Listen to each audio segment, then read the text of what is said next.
ایک دن بادشاہ نے اپنے وزیر خاص سے پوچھا کہ یہ میرے نوکر چاکر مجھ سے زیادہ کیسے خوش باش پھرتے رہتے ہیں جبکہ ان کے پاس تو کچھ بھی نہیں ہے اور میرے پاس کسی چیز کی کوئی کمی ہی نہیں۔ وزیر نے کہا کہ بادشاہ سلامت، اپنے کسی خادم پر قانون نمبر 99 کا استعمال کر کے دیکھیے۔ بادشاہ نے پوچھا، اچھا تو یہ بتاؤ قانون نمبر 99 کیا چیز ہے؟ وزیر نے کہا کہ بادشاہ سلامت، ایک سراہی میں 99 درہم ڈال کر سراہی پر لکھیے کہ اس میں تمہارے لیے 100 درہم ہدیہ ہے، پھر رات کو کسی خادم کے گھر کے دروازے کے سامنے رکھ کر دروازہ کھٹکھٹا کر ادھر ادھر چھپ جائیے اور تماشا دیکھ لیجئے۔ بادشاہ نے جیسے وزیر نے سمجھایا تھا ویسے ہی کیا۔ سراہی رکھنے والے نے دروازہ کھٹکھٹایا اور چھپ کر تماشا دیکھنا شروع کر دیا۔ اندر سے خادم نکلا، سراہی اٹھائی اور گھر چلا گیا۔ درہم گنے تو 99 نکلے جبکہ سراہی پر لکھا 100 درہم تھا۔ سوچا کہ یقیناً ایک درہم کہیں باہر گر پڑا ہوگا۔ خادم اور اس کے سارے گھر والے باہر نکلے اور درہم کی تلاش شروع کر دی گئی۔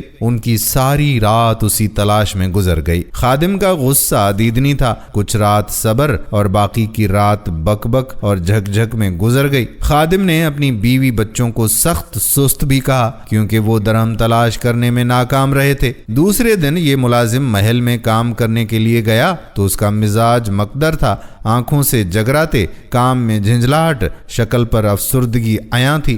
بادشاہ سمجھ گیا کہ 99 کا قانون کیا ہوا کرتا ہے۔ دوستو، جو لوگ 99 نعمتوں کو بھول جاتے ہیں جو اللہ تبارک و تعالی نے انہیں عطا فرمائی ہوتی ہیں اور ساری زندگی اس ایک نعمت کے حصول میں سرگرداں رہ کر گزار دیتے ہیں جو انہیں نہیں ملی ہوتی، اور یہ والی رہ گئی نعمت بھی اللہ تعالیٰ کی کسی حکمت کی وجہ سے رکی ہوئی ہوتی ہے، جسے عطا کر دینا اللہ کے لیے بڑا کام نہیں ہوا کرتا۔ لوگ اپنی اسی منقود نعمت کے لیے سرگرداں رہ کر اپنے پاس موجود 99 نعمتوں کی لذتوں سے محروم جیتے رہتے ہیں۔ اپنی 99 مل چکی نعمتوں پر اللہ تبارک و تعالیٰ کا احسان مانیے اور ان سے مستفید ہو کر شکر گزار بندے بن کر رہیے۔ اللہ پاک ہمیں شکر گزار بندوں میں شمار کرتے، آمین۔ ویڈیو پسند آئی ہو تو شیئر ضرور کر دیں۔ آنے والی ویڈیو تک اپنے میزبان قادر بخش کلہوڑو کو اجازت دیجیے۔ اللہ حافظ۔